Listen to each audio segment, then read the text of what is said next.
John Malone was becoming so powerful in the cable industry that I said to my boss at the time, Nick Nicholas, I said, you know, it may be time to form up a little group in the East, Comcast, us, Cox, and there's a guy down the street that we never talked to because Warner and Time Inc. had some very tough franchising battles. And the two companies have very different cultures. And I said, you know, Warner sort of sits there. They're not really a cable company, but they got some cable. So I think you ought to go speak to Steve. Well, that initial conversation grew very quickly. And since I had been sort of the entertainment person at Time Inc., my management was sort of sensitive. They kept coming to me, you know, Michael, is this okay with you? And, you know, is there anything that you can think of that by merging with Warner's synergistically would be helpful? And I said, yes, I have a good idea. We've started the Comedy Channel. I've not talked about any of our basic endeavors. I said, we had Comedy Channel, and Viacom then rushed in Ha. Ha was really TV land, but they wanted to cut us off at the pass because I was making noises. I was saying comedy's the rock and roll of the 90s. You know, we were going to go after MTV. So what I suggested is that we could build what I would call a continuum.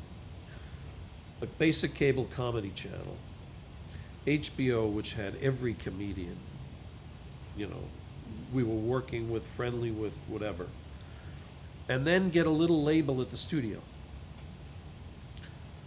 And do some movies, because the studio at that time in '89 was a little bit sort of older stuff. Goldie Hawn, Chevy Chase, Clint Eastwood, Barbra Streisand. It wasn't a young, it was not, it didn't have its pulse on younger America. And I thought we did. So Nick and I went over to see Steve. And it was a rainy day, I remember. We both wore raincoats, and Steve and Nick and I are both shorter than Steve. Steve's taller than us. I'm taller than Nick, but we're both shorter than Steve. And I came in with this idea to Steve. And Steve had a reputation. Steve was the first guy, a big CEO of a big company, to really romance the stars with airplanes and everything, whether it was Streisand, Spielberg, everyone. He was very big on that. So as soon as I mentioned talent, Steve began to talk about the planes and the stars and everything. And I never really got it out. And I tell people I was dribbled around for about a half hour, then we left. And Steve walked us to the elevator, and he had his arms around Nick and I.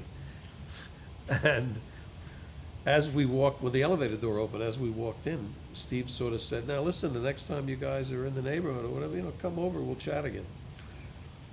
So the elevator doors closed, and I turned to Nick, and I knew there was a merger coming.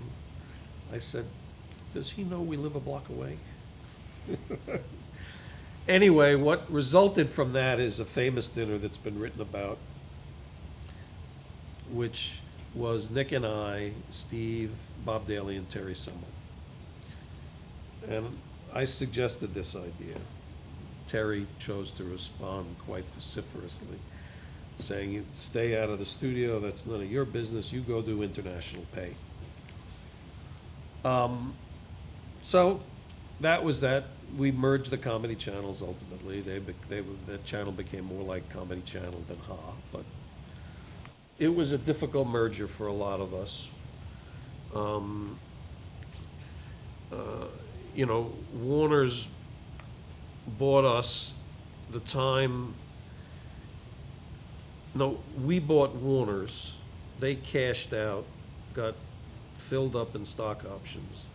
No one from Time Inc., except a few squeaky wheels like me, got benefited by that.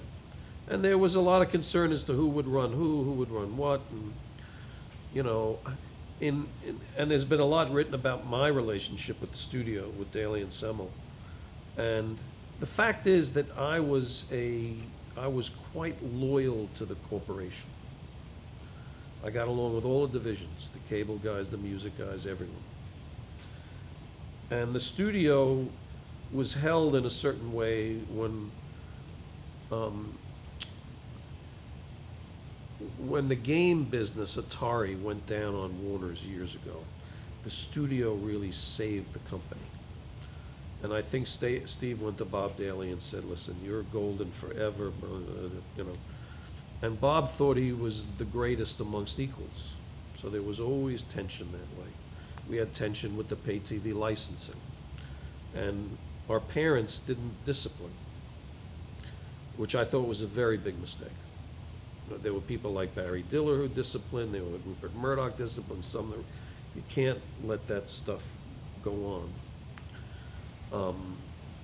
So it created an environment that certainly didn't allow HBO to expand, but HBO just kept getting better and better and bigger and whatever we were, so that I actually think if you look at Time Warner now that HBO is more important than the studio. It has better economics. But the studio was so used to being treated in a certain way.